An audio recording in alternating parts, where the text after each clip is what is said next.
जोर। लो जी दोबारा छिड़ा ली बांह जी। अस्सलामुअलैकुम दोस्तों, तुम देखते पे यूट्यूब चैनल तलहासा जी व्लॉगर। तो अज की वीडियो बहुत अच्छी बनने वाली है। जोड़े लोग चैनल पर नवे चैनल सबसक्राइब कर दो, लाइक कर दो, शेयर कर दो। पिंडा का एक मशहूर खेल आ जिन्होंने कहते बांह फड़ना। तो अज तुहानू वो दिखाया जाएगा। साडे नाल जुड़े रहियो, वीडियो पूरी देखियो, वीडियो बहुत अच्छी बनने वाली आ। तो यह 15 सेकंड टाइम आ, बांह फड़नी है जी। होने लगी आ गेम।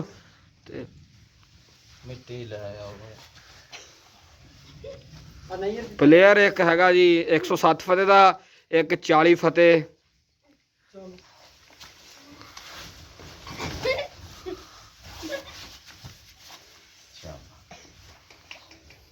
क्लैपिंग हो जाए, क्लैपिंग हो जाए, क्लैपिंग नाल करनी है जी, क्लैपिंग करनी है। यह पिंडा का खेल है जी। ये शहर वाले बर्गर बंदे नहीं खेल सकते, ये पिंडा वाले खेल सकते जवान। देखो जी बांह फड़ी जा रही है। चलो हुण दूसरे कैंडिडेट ने बांह छड़ाउणी है जी।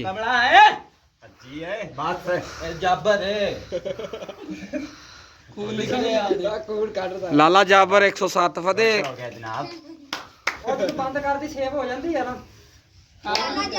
खमोश यार खमोश। हुण जी दूसरे कैंडिडेट ने बांह फड़ ली है लाले जाबर दी। ते हुण पता लगेगा जी। चल चल शाबा चक दे, गुड हो गया।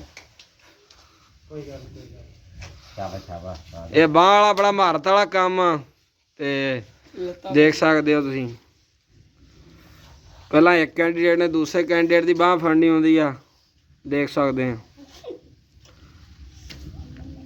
चल हथ पा, हथ पा इत्थे।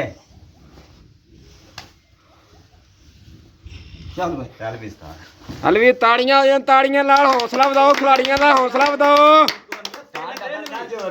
3 दिन भी लगे नहीं छोड़ती जी बांह, नहीं छुट्टी लाले जाबर दी।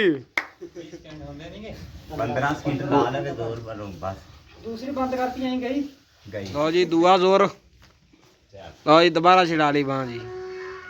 विनर लाला जाबर बांह फड़न च। इस बंदे ने सोहनी बांह फड़ी। कलीम 140 फतेह।